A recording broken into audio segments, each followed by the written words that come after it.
जहां एक तरफ श्रीलंका में अचानक से सैनिकों को निकालना सरकार ने शुरू कर दिया है नौकरियों से। 20,000 सैनिक निकाले गए। क्या अब चीन आसानी से कब्जा कर लेगा श्रीलंका के ऊपर? तो वहीं दूसरी तरफ पाकिस्तान में दवाइयों की हो गई किल्लत। क्या भारत पाकिस्तान को दवाइयां देगा, वो भी ऐसे हालात में? जानेंगे क्या कुछ चल रहा है जियोपॉलिटिक्स में। आइए जानते हैं इन खबरों को विस्तार से। एक समय था जब श्रीलंका की सरकार, जो पुरानी सरकारें थी, वो कंबल ओढ़कर घी पिया करती थी। एकदम से खर्चे राजपक्षे सरकार का आप देखोगे जो रिपोर्ट निकल कर आई है तो माथा ठनक जाएगा। क्यों? क्योंकि ये ऐसे हालात में जब इन्हें पता था कि देश की अर्थव्यवस्था डूब रही है, अपने दोस्त सगे संबंधियों के साथ ये विदेश की यात्रा में निकल जाते थे, मोटे मोटे खर्चे करके आते थे। और दूसरा, चाइना तो था ही। चाइना एक ऐसा घून है जो जिस देश में लगा उस देश को उसने बर्बाद कर दिया। श्रीलंका के हालात कुछ ऐसे ही हैं।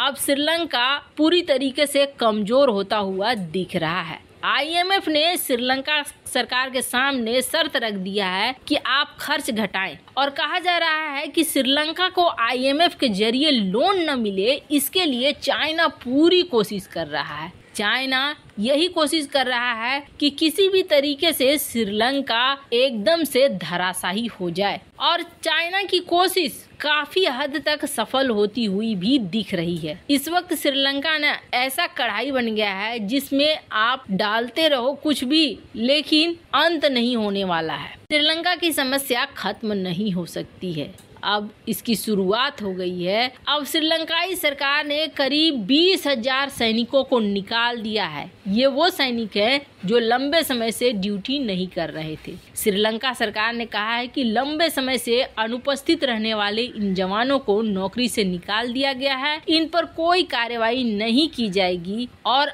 अब सरकार और 16,000 नौकरियों को खत्म करना चाह रही है। बुधवार को श्रीलंका के रक्षा मंत्रालय के प्रवक्ता कर्नल नलिन हेराथ ने बताया कि बहुत लंबे समय से बहुत सारे लोग थे जो गायब थे, तो हमने 19,000 ऐसे लोगों को हटा दिया है, और कुछ ऐसे भी हैं जो ड्यूटी तो ज्वाइन नहीं कर रहे हैं लेकिन योजना का लाभ उठा रहे हैं, उनको भी हमने हटा दिया है।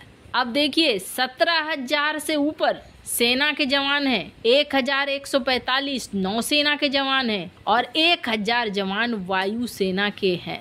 श्रीलंकाई सरकार का ये फैसला तब आया है जब श्रीलंका बहुत ही खराब आर्थिक संकट से गुजर रहा है। लेकिन अब समस्या ये है कि अपनी सेना को ही हटाना कोई बहुत बुद्धिमानी वाला काम नहीं है। श्रीलंका एक अब बड़े संकट में है। इस समय अगर श्रीलंका के ऊपर किसी देश का हमला होता है तो श्रीलंका खुद को बिल्कुल भी बचा नहीं पाएगा। अब जरा देखिए, डूबते हुए श्रीलंका की मदद करने को कोई नहीं आ रहा है, जबकि पाकिस्तान की मदद करने के लिए $200 मिलियन को लेकर तैयार खड़ा है अमेरिका। अमेरिका ने अब एक बवाल मचा दिया है कि वो $200 मिलियन देगा पाकिस्तान को। किस चीज के लिए? तो जो पाकिस्तान में स्त्री पुरुष का अंतर है उसको ठीक करने के लिए, महिलाओं को आगे लाने के लिए, महिलाओं के अधिकारों के लिए ये पैसे दिए जा रहे हैं। क्या ये पैसे खर्च होंगे उस दिशा में? वो तो बिल्कुल दिख नहीं रहा है। जाहिर सी बात है, अमेरिका को पाकिस्तान के साथ अपना कुछ मकसद है, जिस मकसद को साधना है, जिसकी वजह से $200 मिलियन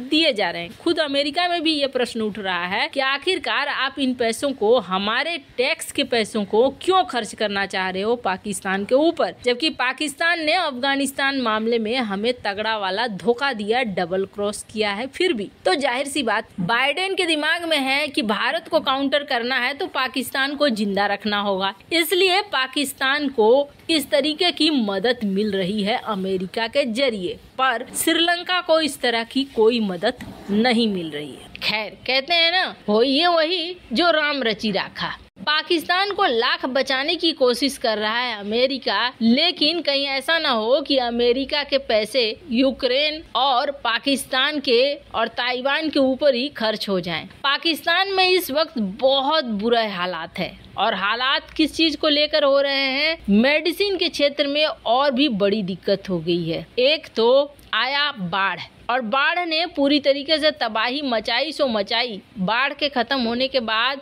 कई अलग अलग तरह की बीमारियों ने भी यहाँ पर जीना मुश्किल कर दिया है। पाकिस्तान में लाइफ सेविंग ड्रग्स यानी कि जीवन रक्षक दवाओं का भारी कमी है। डायबिटीज के मरीजों को इंसुलिन की दवा नहीं मिल रही है। सरकार के खजाने में सिर्फ 6 अरब डॉलर हैं और 6 अरब डॉलर ये खर्च नहीं कर सकते। क्यों? क्योंकि ये पैसा दूसरे देशों ने बतौर गारंटी डिपॉजिट कराया है, यानी कि पाकिस्तान सरकार के पास कोई पैसा नहीं है। पाकिस्तान पहले भारत समेत दुनिया के देशों से रॉ मटेरियल या रेडीमेड मेडिसिन खरीदता था, लेकिन अब चूंकि पैसा ही नहीं है तो ये न तो रॉ मटेरियल खरीद पा रहे हैं और न ही रेडीमेड मेडिसिन खरीद पा रहे हैं। जो दवाइयाँ हैं वो दवाइयाँ ब्लैक मार्केटिंग हो रही है और फार्मा सेक्टर अब ये कह रहा है कि अगर जल्द ही मेडिसिन नहीं खरीदे गए तो हालात बेहद खतरनाक होंगे।